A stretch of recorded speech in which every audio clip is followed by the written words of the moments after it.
While you're thinking about that, can I spend just a couple moments telling you about my white-hot why? Warning, fair warning. It's a little bit religious in nature, but we all respect each other, don't we?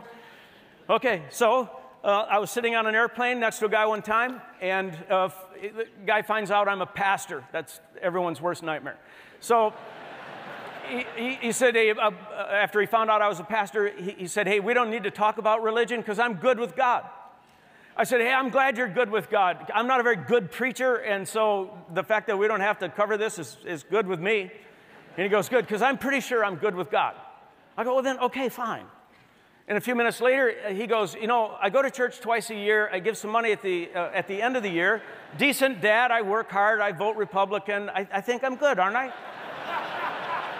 I said, listen, if you're going to keep talking about it, do you have any interest in what the Bible actually says makes you good with God? He goes, well, I got some time to kill. Go ahead. So I took out a piece of paper, just wrote God at the top, reminded that God is perfect, absolutely holy. Okay? And then I drew a vertical line like this.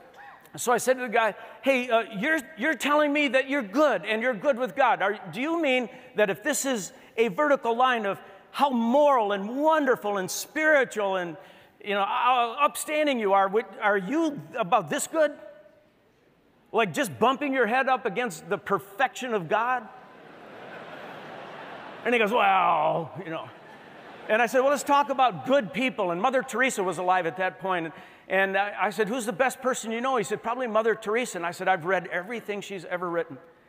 And she says in her writings that she has deep regrets and she's disappointed God. She mouthed off to a couple of her superiors. She got in some fights with some of her sisters. And I said, I don't know for sure, but I think if Mother Teresa were going to put an X on where she is on this goodness ladder, I said, I think Mother Teresa would like put herself down here somewhere. I said, who else is good? And he said, well, maybe Billy Graham. I said, I actually met him a couple times. He does not carry a picture of me around in his wallet.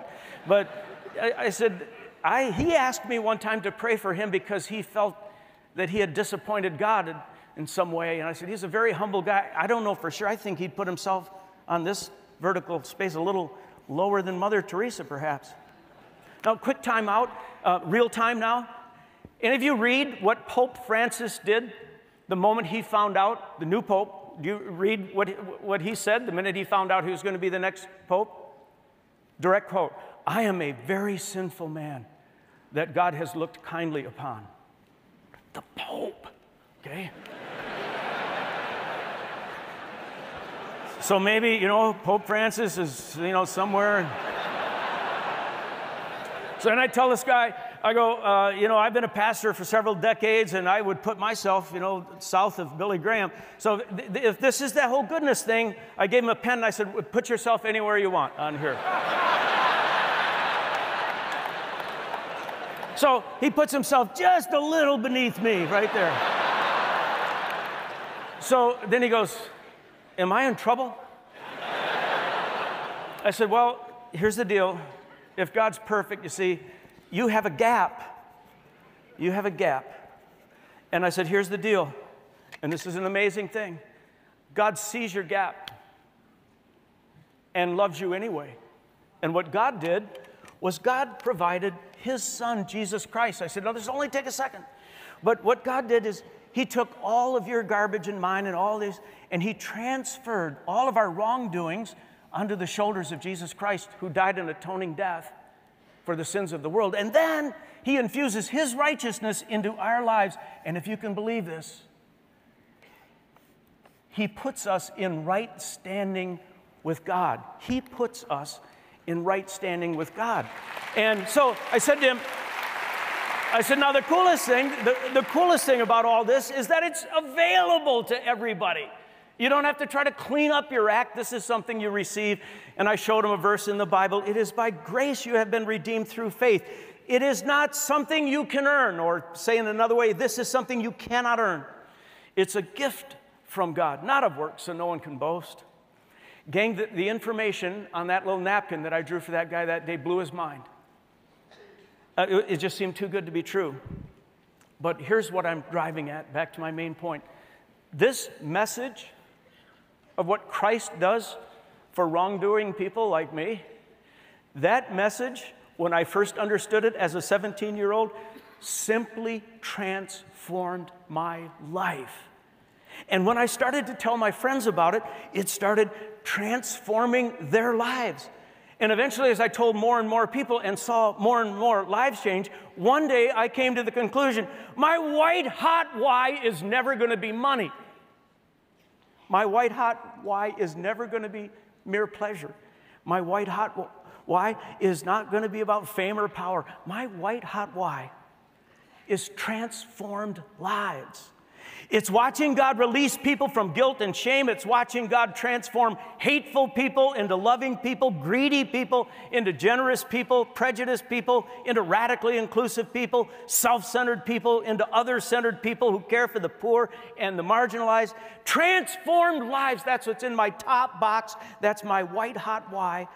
And when I came to that conclusion, I thought, I need to start a church and get this message out to every single person I can.